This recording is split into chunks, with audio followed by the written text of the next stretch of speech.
In this video, we'll see how to design, simulate and analyze the signal integrity of a circuit. So we know that the signal integrity is a set of measures of the quality of an electrical signal. The signal distortion happens due to various factors like impedance mismatch, reflections, ringing, crosstalk, jitter and ground bounce. So in this experiment, we'll be analyzing the signal integrity with respect to crosstalk in a particular circuit, that is RC tree model circuit. The crosstalk may be caused by undesired capacitive, inductive or conductive coupling from one circuit or channel to another. If we are leaving this crosstalk unchecked, then this can reduce the signal to noise ratio and it will affect the transmission drastically. So once we analyze and find out the signal integrity, we'll be able to minimize the crosstalk with optimized routing techniques and by following simple PCB design rules.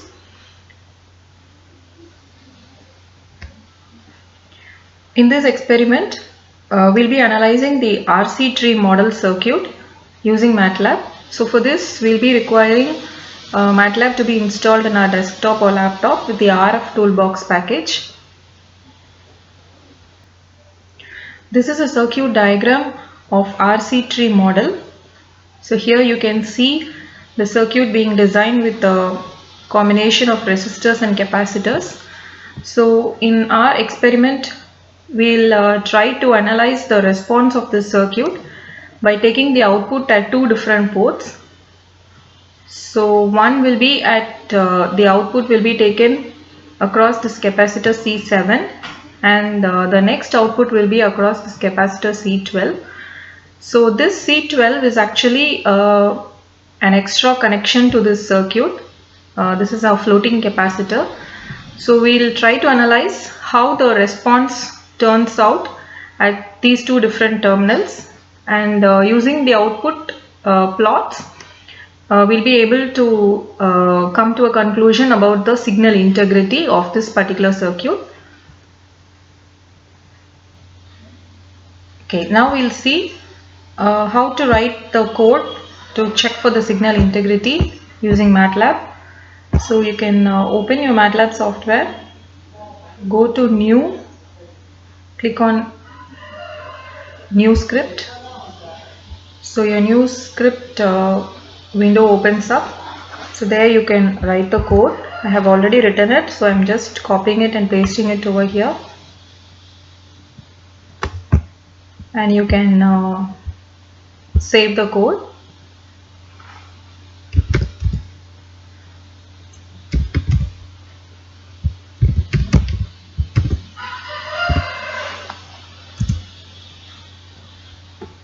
So now let's see what this code is all about. So first we'll be creating a circuit. So for that you use a circuit function to create a circuit with the name CKT.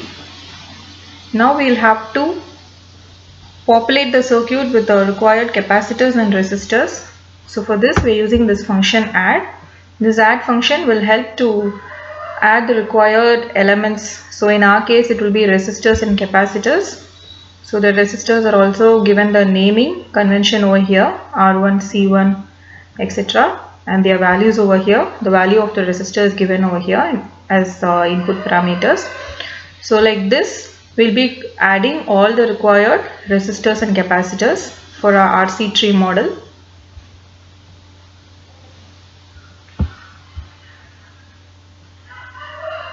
You can see a variable over here called as input. So this input is our input voltage which will be supplying to the circuit. So in this case it is a voltage ramp varying from 0 to 5 volts, and the code has a sampling time of 1000 time points, that is 0.01 nanoseconds. So the sampling time is mentioned over here. Okay. Next you have log space function. So this log space function actually it specifies the wide set of frequency points.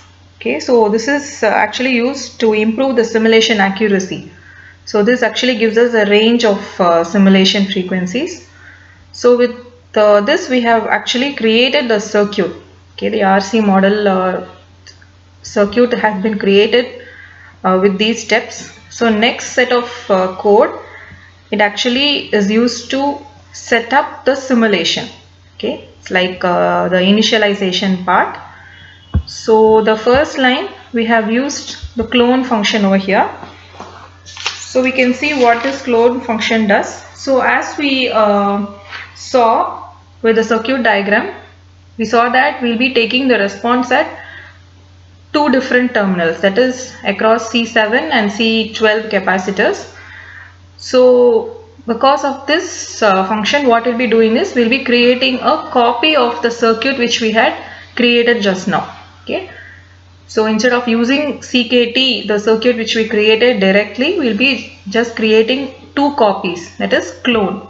Okay, so all the properties which has been created for the circuit CKT will now be copied to the CKT C7. Okay. Similarly, we'll be creating a clone of the circuit and copying it to CKT C12. So after creating the clone, what we'll be doing here is we'll be setting the ports using this set ports function. This will actually assign the input and output ports of the network. So after assigning the ports, next is S parameters. So this S parameters function, it will create the parameters of RF object with default reference impedance. S parameters means scattering parameters. So it actually describes how energy can propagate through an electric network. So in our case, we have the RC tree model. So initially we'll be defining this electrical network in terms of voltages and currents. Okay, any electrical network for that purpose. So for our further analysis and the ease of analysis, what we'll be doing here is we'll be converting them to scattering parameters. So instead of viewing them in the form of voltages and currents, it will help us to view in terms of amplitude, phase and frequency. Okay, so now the network just looks like a simple black box to us to present what actually happens to the signal inside that network.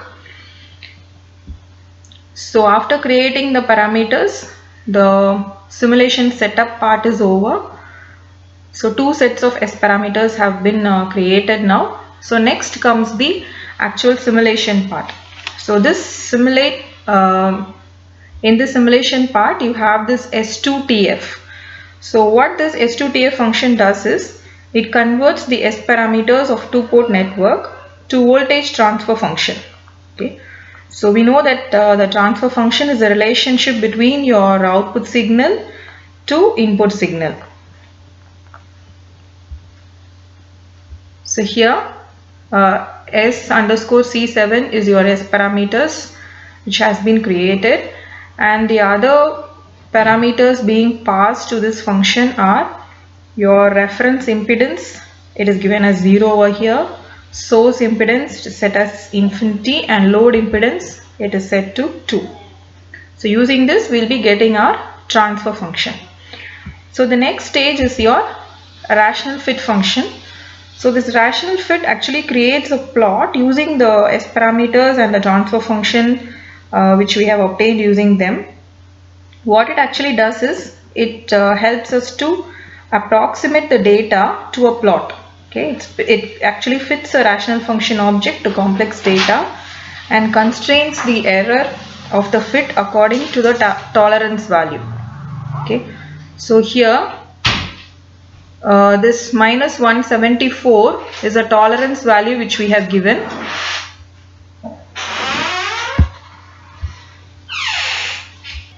This defines the level of error tolerance which can be allowed in the circuit. So after this rational fit function, we have the time response function in the next line.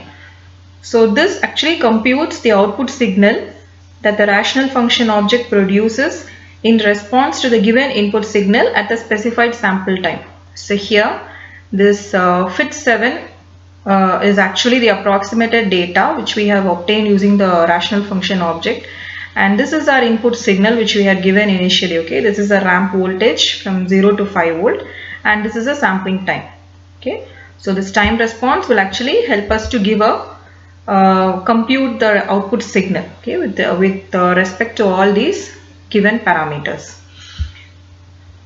Similarly, we will be doing the S2TF, that is S parameters to transfer function for your output at the capacitor C12 as well. Okay, so all the simulation setup and the simulation part, both of them will be doing for two sets of data. Okay, that is for your two output responses at C7 and C12. So after that, so with this the simulation part is completed. So we have obtained the output signal over here in this variable output C12. Now we'll have to plot the output response so that we can analyze the signal integrity which we intend to do. Okay, so this figure will help to give a output in the form of a plot. Okay, here we'll be plotting the output with all the required axis details, title, x-axis label, y-axis label, and this legend, which is a small box which appears, okay, on the graph, which gives us the details about the input, output, and all those details.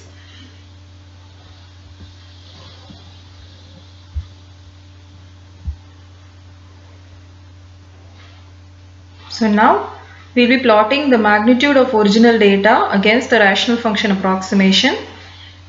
So we have already saved the code. Now we can run the code.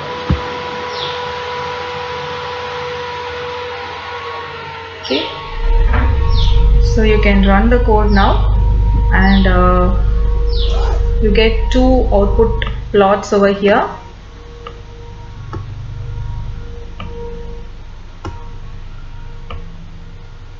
Okay, so the first figure is the output response which we have actually taken across capacitor C7, and the figure 2 is your output response across capacitor C12, and both of them we have given the input as a ramp voltage. So the blue color plot shows the input and the red one is the output.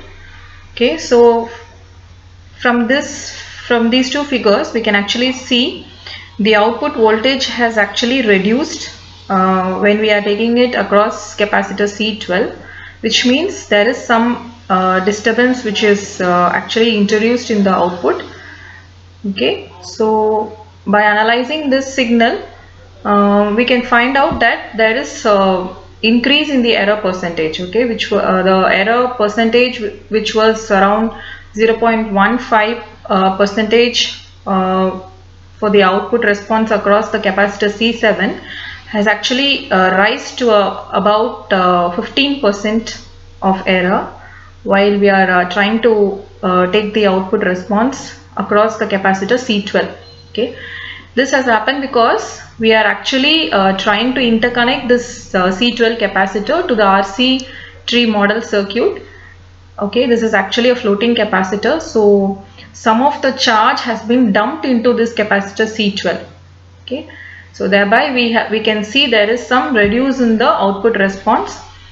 So now that we have analyzed and found out there is some crosstalk disturbance in the circuit, we can follow or take the necessary measures, okay, which will help to minimize the crosstalk, and thereby we can try to improve the integrity of the signal. So thus we have designed, simulated and analyzed the signal integrity of RC tree model circuit.